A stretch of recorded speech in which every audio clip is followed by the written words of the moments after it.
এ দুনিয়াদার পাগল, মাঝে মাঝে একটু চক্ষু বন্ধ করো, মোরাকাবা করো।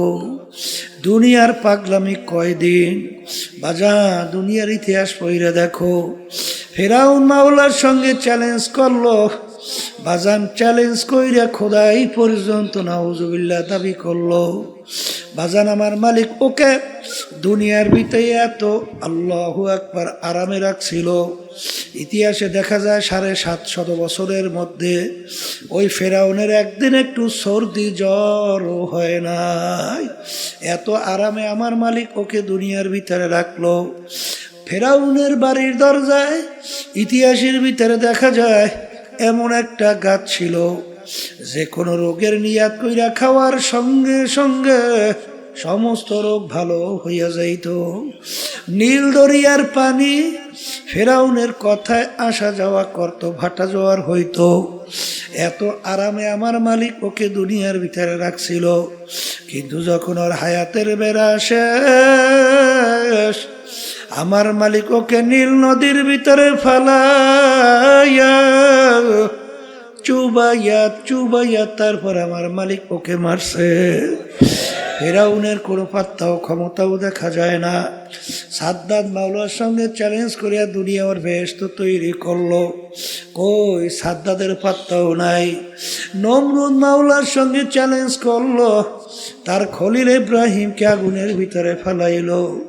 ঠ্যাং ভাঙ্গা মশা মাথার ভিতরে ঢুকাইয়া মাজান মাস্তক পাছার পাছার পিড়াইয়া শেষা পাশা কইরা মারলো।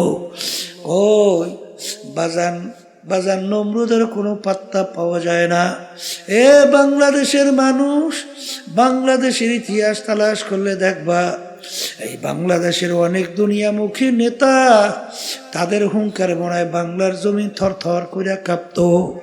বাজান কোন আজকে যাই দেখো হাইকোর্টের মাজারের ভিতরে পইরা আছে একজন দিনদার আল্লাহওয়ালা নামাজি মানুষ, ওদের কবরের কাছে দিয়ে একটু সালামও দেয় না, বরঞ্চ বলছে বলে শয়তানটা মরছে ভালো হয়েছে। জোরে বলেন কথা ঠিক না বেঠে? এ দুনিয়াদার পাগল আমার বাবারা, এ পর্দার আড়ালের মা বোনেরা, কোন দুনিয়ার পিছনে পড়ছ? একটু মাঝে মাঝে দুনিয়া নিয়ে একটু চিন্তা করো। হাকিকত সে তো দুনিয়া বেখবর হ্যায়, দুনিয়া কি নুমাইশ পর নজর হ্যায়। বাজান আল্লাহ রসুল সাল্লাল্লাহু আলাইহি ওয়াসাল্লাম দুনিয়া এবং দুনিয়ার ক্ষমতা, দুনিয়ার সম্মান, দুনিয়ার যত সম্পদ, এই ব্যাপারে আল্লাহর হাবিব বলেন আর দুনিয়া জিফাতুন ওয়া তালিবুহা কিলা, দুনিয়াটা হলো একটা মরগের মতো। এ বুদ্ধিমান আমার বাবারা, এ পর্দার আড়ালের মা বোনেরা, বাজান একটা মরগের কি মূল্য আছে? কোনো মূল্য তো নাই, বরঞ্চ ফালাইয়া দেওয়ার জন্য ব্যস্ত। আল্লাহর হাবিব বলেন দুনিয়া এবং দুনিয়ার ভিতরে যত সম্পদ, আল্লাহর হাবিব বলেন একটা মরগের মতো।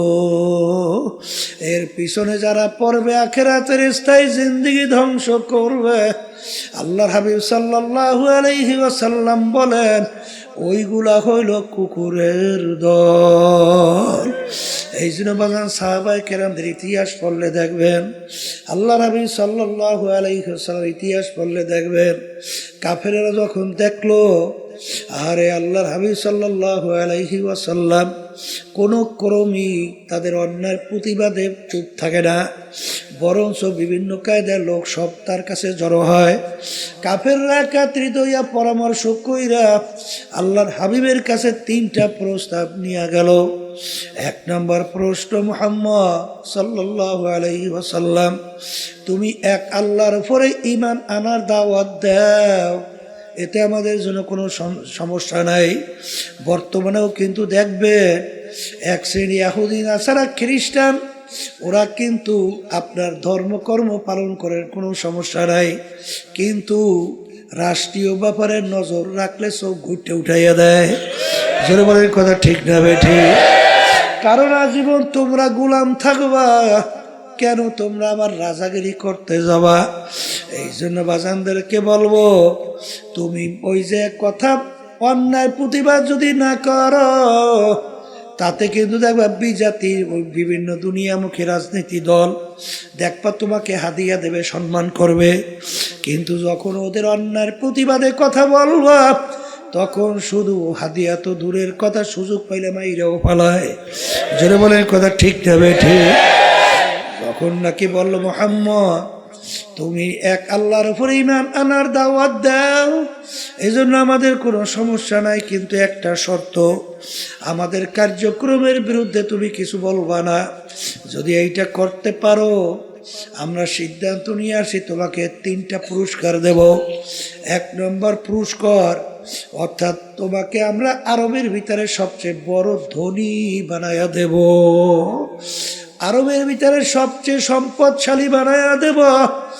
আবার শর্ত হইল দাওয়াত দাও, কোনো সমস্যা নাই, আমাদের অন্যায়ের প্রতিবাদে, আমাদের কার্যক্রমের প্রতিবাদে কিছু বলবা না। এতটুকু যদি মানতে পারো, তোমাকে আরবের বড় ধনী বানায়া দেব। 2 নম্বর প্রস্তাব, তোমাকে আমরা আরবের রাজা বানায়া দেব। অর্থাৎ আজকে একটু মেম্বার চেয়ারম্যান হওয়ার জন্য, এমপি হওয়ার জন্য কতবার যে ইমান বিক্রি করে, কিন্তু আল্লাহর হাবিবকে প্রস্তাব দিল, তোমাকে আমরা আরবের নেতা বানায়া দেব। 3 নম্বর প্রশ্ন, আরবের সবচেয়ে সুন্দরী মেয়েটা তোমার জন্য বিবাহের ব্যবস্থা করব। এক শর্ত হলো, এক আল্লাহর উপরে ঈমান আনার দাওয়াত দাও, এই জন্য আমাদের কোনো সমস্যা নাই, কিন্তু আমাদের কার্যক্রমের বিরুদ্ধে তুমি কিছু বলবা না। এতটুকু যদি মানতে পারো, এই 3 প্রস্তাব। আল্লাহ রাসূল সাল্লাল্লাহু আলাইহি ওয়াসাল্লাম এই প্রস্তাব মানছে, মানে তো নাই, বরঞ্চ বলে কাফেররা, শোন, তোরা আমাকে আরবের নেতা বানাবি, ধনী বানাবি, সুন্দরী মেয়ে বিবাহ দিবি, কিন্তু সৈন্যরা, তোরা যদি আসমান থেকে সূর্য এক হাতে, আসমান থেকে চন্দ্র আইনে আমার আর এক হাতে দিতে পারো, তারপর আমি এক আল্লাহর উপরে ঈমান আনার দাওয়াত এবং তোদের অন্যায়ের প্রতিবাদে আমি বলতেই থাকবো। এক পর্যায়ে আল্লাহর হাবিব সাল্লাল্লাহু আলাইহি ওয়াসাল্লাম তার জন্মভূমি মক্কায় থাকতে পারে নাই। বাজান, মক্কা শরীফ সাইরা হিজরত করে মদিনায় যায়, আর তার জন্মভূমির মায়ায় বাজান ফিরা ফিরা চায়। বর্তমানে এক শ্রেণীর আছে, খুব দরবেশ হইছে, খুব নামাজি, খুব তাসবিহ জিকির করে, কিন্তু অন্যায়ের প্রতিবাদে মান রাআ মিনকুম মুনকারান ফালিয়ুগাইয়িরহু বিয়াদিহি ফাইন লাম ইয়াস্তাতি' ফাবিলিসানিহি ফাইন লাম ইয়াস্তাতি' ফাবিকলবিহি ওয়া যালিকা আযআফুল ঈমান। আল্লাহ নবী সাল্লাল্লাহু আলাইহি ওয়াসাল্লাম বলেন, অন্যায়ের প্রতিবাদে তোমার যদি শক্তি থাকে, অন্যায়কে হাত দিয়ে ফিরাইয়া দাও। ওই পরিমাণ যদি শক্তি না থাকে, মুখ দিয়ে বইলে অন্যায়কে ফিরাও। ওই পরিমাণ যদি শক্তি না থাকে, মনে মনে পরিকল্পনা করতে থাকো কিভাবে অন্যায়কে ফিরানো যায়। এখানে কিন্তু অর্থ করে মনে মনে ঘৃণা করো, এটা সম্পূর্ণ একটা অযৌক্তিক ব্যাখ্যা। কারণ আগে বললাম ফিরাও, এখন মনে মনে ঘৃণা করো, এই শব্দটা কোথা থেকে আসলো? ফালিয়ুগাইয়িরহু বিয়াদিহি ফাইন লাম ইয়াস্তাতি' ফাবিলিসানিহি ফাইন লাম ইয়াস্তাতি' ফাবিকলবিহি ওয়া যালিকা আযআফুল ঈমান। ঈমানের সঙ্গে সম্পর্ক। বাজারে এক শ্রেণীর দরবেশ 24 ঘন্টা ইবাদতে লিপ্ত, তাহাজ্জুদে কামাই নাই। এই জন্য এক আল্লাহর ওলি বলেন, বুজুর্গি কি নেহি হামকো জরুরত, গোলাম আপনা বানা লে খোদায়া। এ আমার মালিক, আমার বুজুর্গি দরবেশি লাগবে না, তুমি দয়া মায়া করে তুমি আমাকে তোমার গোলাম হিসাবে কবুল করে না। আল্লাহর হাবিবকে বললেন 3টা প্রস্তাব, আরবের বড় ধনী, বড় নেতা, বাজান সুন্দরী মেয়ে বিবাহ। আল্লাহর হাবিব তো মানলেন না, বরঞ্চ তার মক্কা জন্মভূমি ছাড়লেন, মদিনায় গেলেন। বাজান জন্মভূমির মায়ায় মক্কায় ফিরা ফিরা তাকাইলেন, ঠিক আমার বাজানদেরকে বলবো, আমরা যারা নায়েবে রাসূল দাবি করি, আল উলামা ওয়ারাসাতুল আম্বিয়া, নবী কিন্তু নাই, কোনোদিন আসবে না।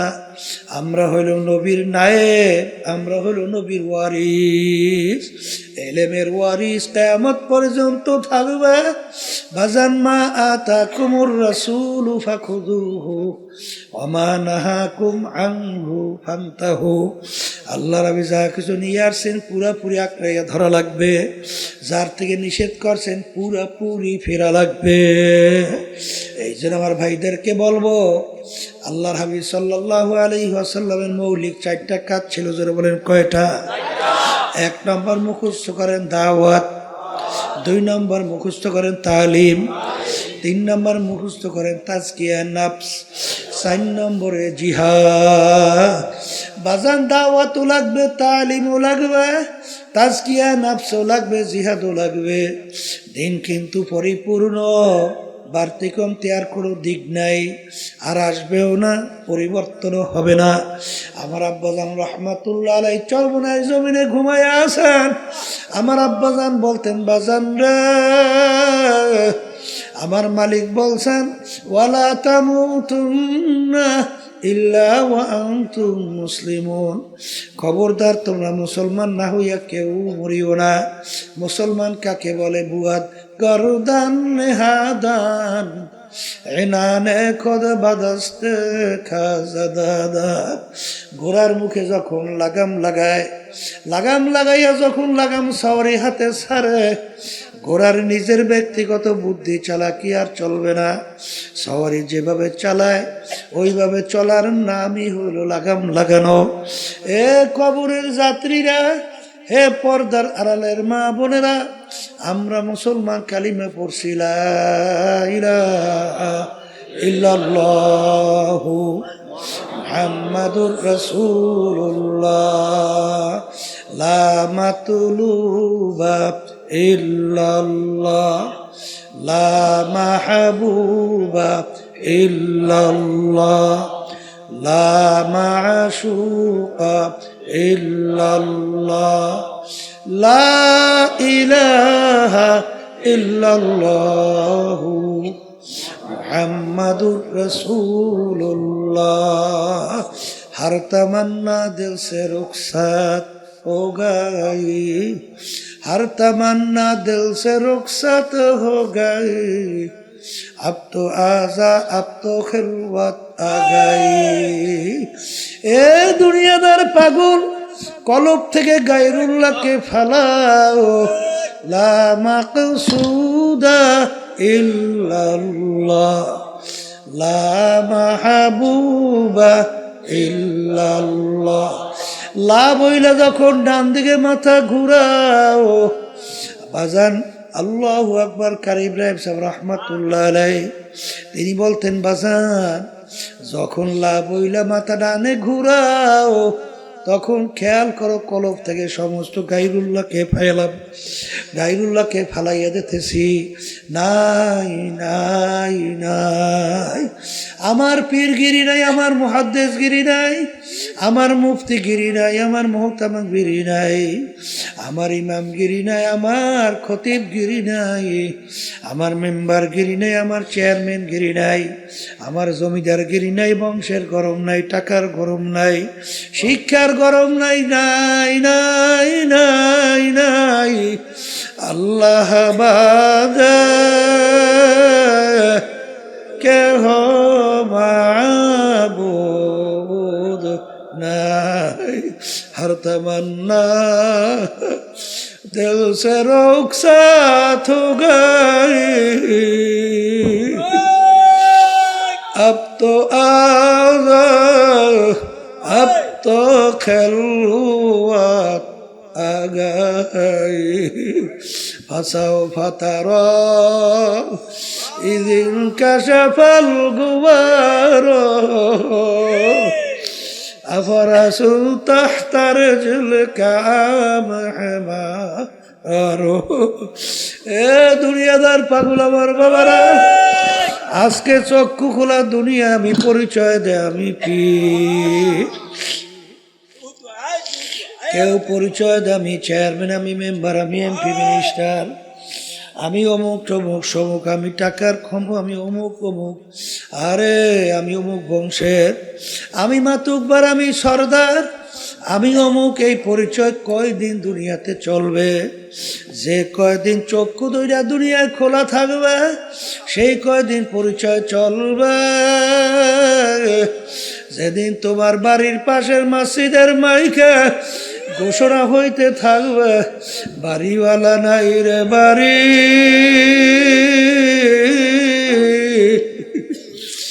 নাই রে দুনিয়াতে। আল্লাহু আল্লাহ। এখন তাকাইয়া দেখো, কই তোমার টাকার গরম, কই তোমার ক্ষমতার গরম, কই তোমার বংশের গরম? তোমরা কই নেই যে এই পাশের মাইক দূরের মাইক একরকমের শব্দ রাখতে বলি নাই? বারবার দূরের সাথে এত বাড়াও কার? হ্যাঁ, এত বাড়াস ফাজিল কোথাকার, বয়ানি করতে দেয় না, আবার একের কমাইস না। এই পাশে শব্দ বাড়া, একরকমের শব্দ রাখতে বলি নাই? ফাজিল কোথাকার তখন। আল্লাহু আল্লাহ। এ কবরের যাত্রীরা, পর্দার আড়ালের মা বোনেরা, দুনিয়ার জিন্দেগি কিন্তু একটাই বাজান। একবার যদি কেউ কবরে যাইয়া ঠইয়া বসো, আর দ্বিতীয়বার দুনিয়াতে আসে আপিল কইরা জিতবার কিন্তু আর আশা নাই। এ কবরের যাত্রীরা বাজান, আমি আপনাদের সামনে প্রথম আয়াত শরীফ তেলাওয়াত করছিলাম। আয়াতের ভিতরে আমার মালিক বলে, আমি 18,000 কম বেশি মাখলুকাত সৃষ্টি করছি, এর ভিতরে 2টা মাখলুকাত সৃষ্টি করলাম। কেন? মানুষ এবং জিন।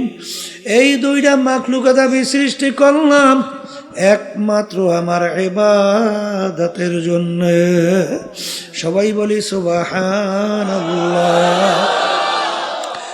এ কবরের যাত্রীরা, মালিক আমাদেরকে বানাইছেন তার ইবাদতের জন্য। এখন বলতে পারেন, হুজুর অন্যান্য মাখলুকাতগুলো আমার মালিক কেন বানাইলেন? আমার মালিক অন্য আয়াতে বলেন, ওয়া খুলিকা লাকুম মা ফিল আরদি জামিআ। অন্যান্য মাখলুকাতগুলো আমি বানাইছি তোমাদের জন্য। এ কবরের যাত্রীরা, এ পর্দার আড়ালের মা বোনেরা, বাজার সূর্য আমাদের মানুষের দরকার আছে না নাই? একটা মানুষ যদি দুনিয়ায় না থাকে সূর্যের কিন্তু কিছু আসে যায় না। বাজান, গাছ আমাদের দরকার আছে না নাই? মাছ আমাদের দরকার আছে না নাই? গরু আমাদের দরকার আছে না নাই? একটা মানুষ দুনিয়ায় না থাকলে গরুর কিন্তু কিছু আসে যায় না, মাছের কিন্তু কিছু আসে যায় না। সব বানাইলেন মালিক আমাদের জন্য, আমাদেরকে মালিক বানাইলেন তার ইবাদতের জন্য। বাজানে ইবাদত একটা আরবি শব্দ, বাংলা অর্থ হলো মালিকের হুকুম অনুযায়ী চলা। মালিকের হুকুম অনুযায়ী চলার নাম কি? এ আল্লাহর বান্দারা, পর্দা আলে মা বোনেরা, আমার মালিকের হুকুম প্রতিটা মানুষের ব্যক্তিগত জীবনে আছে না নাই? এ জোরে বলো, আছে না নাই? আমার মালিকের হুকুম প্রতিটা মানুষের বাজান পারিবারিক জীবনে আছে না নাই? বাজান সামাজিক জীবনে আছে না নাই? কামাইয়ের ব্যাপারে আছে না নাই? খরচের ব্যাপারে আছে না নাই? রাজনৈতিক জীবনে মনে হয় নাই? এখানেও আছে। এক শ্রেণীর বর্তমানে কিন্তু তারা বলে আমরা রাজনীতি করি না। হ্যাঁ, তবে মানব রচিত কুফরি তন্ত্র মন্ত্র এই রাজনীতি করি না এটা বললে ঠিক আছে। কিন্তু বাজান রে, আল্লাহ নবী সাল্লাল্লাহু আলাইহি ওয়াসাল্লাম তিনি কিন্তু রাষ্ট্রপ্রধান ছিলেন কি ছিলেন না? তিনি কোন নীতি আদর্শ অনুযায়ী রাষ্ট্র চালাইছে? কি? আল্লাহর নীতি আদর্শ অনুযায়ী। এই কথা ঠিক না বেঠি? আল্লাহু আকবার। আল্লাহ রাব্বুল আলামিন বলেন যে আমি ইসলামের উপরে রাজি খুশি। এখন আমার কাছে একমাত্র গ্রহণযোগ্য নীতি আদর্শের নাম কি? ইসলাম। এই নীতি আদর্শ আল্লাহর হাবিব রাষ্ট্র পরিচালনা করছেন, সাহাবায়ে কেরাম রাষ্ট্রপ্রধান ছিলেন কি ছিলেন না? কিন্তু যারা আজকে নায়েব দাবি কইরা বলে আমরা রাজনীতি করি না, এই আল্লাহর বান্দারা ভালো কইরা বুঝা শুই না, তারপর বলা লাগবে। কারণ খোদা না কাজটা যদি এই কথা বলো, তাহলে আল্লাহর হাবিবের এই কাজকে তুমি অস্বীকার করো। জোরে বলেন কথা ঠিক না বেঠি? রাষ্ট্র পরিচালনার মধ্যে বাজান শত শত কোরআনুল কারীমের ভিতরে আয়াত আছে না? যদি রাষ্ট্রের ভিতরে তুমি এইটা বাস্তবায়ন না করো, এইটা বাস্তবায়ন করবে হিন্দুরা, খ্রিস্টান, অন্য বিজাতি। বাজান দরবেশি বুজুর্গি আমার মালিকের দরবারে কোনো দাম নাই। আল্লাহ রাব্বুল আলামিন তার রাসূলের উপর দিতেছেন আবদুহু ওয়া রাসূলুহু, আগে আমার বান্দা তারপর আমার রাসূল। জোরে বলেন কথা ঠিক না বেঠিক? সবচেয়ে বড় মর্তাবা, সবচেয়ে বড় সম্মান, এর বড় পদ হইল আবদিয়াতের দরজা। জোরে বলেন কথা ঠিক কিনা? এই জন্য আমার ভাইদেরকে বলবো, পর্দার আলেম মা বোনদেরকে বলবো, বাজান মালিক আমাদেরকে বানাইছে তার হুকুম অনুযায়ী চলা। এ কবরের যাত্রীরা, এ পর্দার আড়ালের মা বোনেরা, কোনো দলাদলি বুঝি না। তোমার কবরে তুমি যাবা, আমার কবরে আমি যাব। তোমার কবরের প্রশ্নের উত্তর তুমি দিবা, আমার কবরের প্রশ্নের উত্তর আমি দেব। কিন্তু ওয়ালা তামুতুন্না ইল্লা ওয়া আনতুম মুসলিমুন, খবরদার মুসলমান না হইয়া কেউ মরিও না। আল্লাহ না আমেরিকা, না লন্ডন সে গুলফাত, হামি মস্তে মদিনা কার খোদায়া। এ মুসলমান আমার বাবারা, পর্দার আড়ালের মা বোনেরা, দুনিয়ার যে কোনো প্রান্তে মানুষ থাকলে সেকেন্ডের মধ্যে যোগাযোগ করা যায়। আর তোমার আমার বাড়ির দরজায় আমার আম্মা ঘুমায়া রইল, আমার আব্বা ঘুমায়া রইল, আত্মীয় স্বজন ঘুমায়া রইল, কই আজ পর্যন্ত খবর দিতে পারে না, নেতেও কিন্তু পারলাম না। এই জন্য আমার বাজানদেরকে বলবো, আল্লাহ নবী সাল্লাল্লাহু আলাইহি ওয়াসাল্লাম তার অল্প বয়সে তার দাড়ি মোবারক পাইকে গেল, তার পিঠ মোবারক গুজা হয়ে গেল। সাহাবায়ে কেরাম বলে, আল্লাহর রাসূল এত অল্প বয়সে আপনার দাড়ি মোবারক কেন পাকলো, কেন আপনার পিঠ মোবারক গুজা হলো? আল্লাহ নবী বলেন, আমার সাহাবারা, আমি রাসূল যা দেখি তোমরা তো দেখো না, আমি রাসূল যা জানি তোমরা তো জানো না, আমি রাসূল যা শুনি তোমরা তো শোনো না। আরে যারা আমার উম্মতরা ঠিক মতো 5 ওয়াক্ত নামাজ পড়ে না, যারা আল্লাহর হুকুম রমজান মাসের রোজা রাখে না, যাদের উপরে হজ যাকাত ফরজ হওয়ার পরেও ঠিক মতো যাকাত দেয় না, আল্লাহর হুকুম পর্দা ফরজ ঠিক মতো পর্দা করে না, আরে সুন্নাত তরিকায় চলে না, হারাম হালাল তমিজ কইরা খায় না, চলে না, তাদের ব্যাপারে আমার মালিক যে আযাবের ঘোষণা দিছে, যেই জাহান্নাম তৈরি করছে, ওই 1 সেকেন্ডের আযাব সহ্য করার শক্তি দুনিয়ার কোনো মানুষের না। আমার উম্মত কিভাবে জাহান্নামের আগুনের ভিতরে জ্বলবে, এই চিন্তায় চিন্তায় আমি রাসূলের দাড়ি পাইখা গেল, আমি রাসূলের পিঠ গুজা হয়ে গেল। এ কবরের যাত্রীরা, আল্লাহর হাবিব কিন্তু তার নিজের চিন্তায় দাড়িও পাকে নাই, তার নিজের চিন্তায় পিঠ মোবারক গুজা হয় নাই। তোমার আমার চিন্তা আল্লাহর হাবিবের দাড়ি মোবারক পাইখা গেল, পিঠ মোবারক গুজা হয়ে গেল।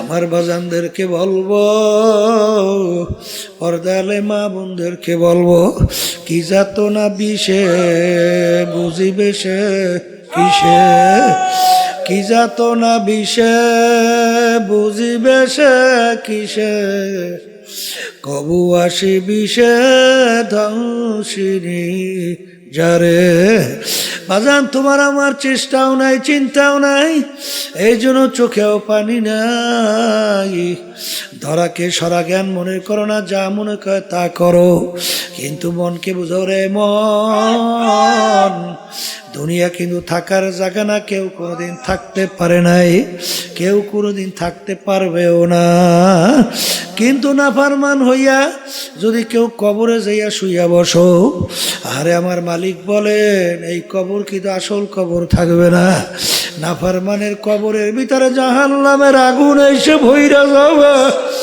আল্লাহ আপনি আমাকে আমাদের সবাইকে মাফ করে দিন আল্লাহ আল্লাহ তোমার আমার চিন্তাও নাই চেষ্টাও নাই এই জন্য চোখের মধ্যেও পানি নাই কিন্তু ওসমান গনি রাদিয়াল্লাহু তাআলা আনহু ইতিহাস পড়লে দেখবে অনেক সময় কবর দেখলে এমন ভাবে অজরে কান্না শুরু করতেন কানতে কানতে দাঁড়ানো অবস্থায় ঠাস করে বইসা পড়তো লোকেরা বলে আমি কবর দেখলে এরকম কেন আমি অস্থির হইয়া তিনি বলে ও আমার সাথীরা আখিরাতের যে কয়টা ঘাটি তার প্রথম নম্বর ঘাটি হইল কবর এই কবরে যার সঙ্গে ভালো ব্যবহার হবে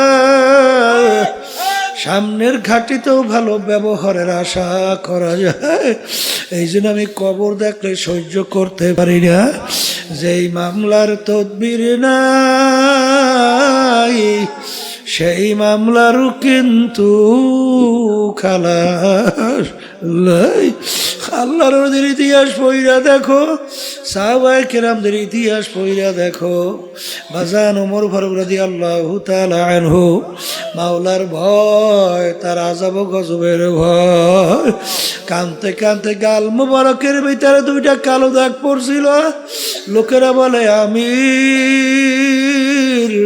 ঔষধ লাগান ভালো হবে তিনি বলে আমার সাথীরা কিয়ামতের ময়দানে মালিক যখন জিজ্ঞাসা করবে ওমর কি আমল নিয়া বলবো মালিক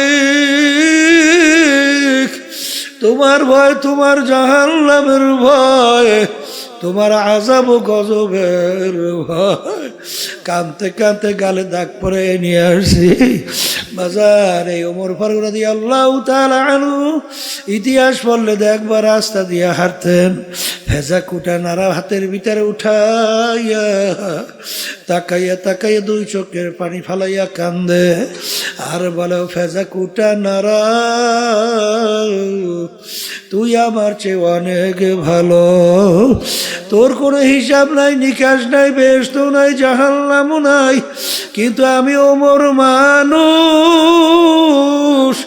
আমার মালিকের সামনে দাঁড়াইয়া হিসাব দেওয়া লাগবে এ ভেজা কুটা নাড়া তুই আমার চেয়ে অনেক ভালো যেই মামলার তদবির নাই তার কিন্তু খালাস নাই আল্লাহ নবীদের ইতিহাস পড়লে দেখব তারা কানতে কানতে আমার মাওলার কবরে চইলে গেল বাজান কোন দুনিয়ার পিছনে পড়ছো দুনিয়া কিন্তু ফাঁকি দুনিয়া কিন্তু ফাঁকি পিছনের দিকে তাকাইয়া দেখো ল্যাংটইয়া দৌড়দৌড়ি করছিলাম মনে পড়ে কি পড়ে না ওদিকে এখন আয়নার সামনে যখন চেহারার দিকে তাকাই দেখি কাঁচা দাড়িগুলো পাইকা সাদা হইয়া গেল আখারে দাঁতগুলা পইরা বকরা হইয়া গেল আরে এখন লাঠি নিয়ে অনেকে ঠ্যাক দিয়ে হাঁটা লাগে এরকম করতে করতে একদিন ঘোষণা হবে আরে বাড়িওয়ালা আর বাড়িতে নাই এই জন্য আমার বাজানদেরকে বলবো কিয়ামতের ময়দানে একজন আর একজনকে জিজ্ঞাসা করবে ভাই কামলা বিছনা আমরা দুনিয়ার ভিতরে কতদিন ছিলাম একজনে বলবে লাবিসনা ইয়াওমান আবাউযায়াও একদিন অথবা একদিনের কিছু অংশ আমরা দুনিয়ার মধ্যে মনে হয় ছিলাম আরে আর একজন বলবে না আমার তো মনে হয় যারা হিসাব রাখছে তারাই বলতে পারবে। ফাস আলিল আদিন, যারা হিসাব রাখছে তারাই বলতে পারবে। আমার তো মনে হয় ঘরে এক দরজা থেকে ঢুকছি, অন্য দরওয়াজা থেকে বের হইয়া আসছি, অর্থাৎ ঢুকলাম বের হইলাম। এইটাই তো আমার মনে হয় দুনিয়ার জিন্দেগি ছিল। বাজান আসলে কিছু না ফাঁকি, আসলে একটু মাঝে মাঝে চক্ষু বন্ধ কইরা মুরাকাবা করো, দেখবা সব ফাঁকি আর ফাঁকি।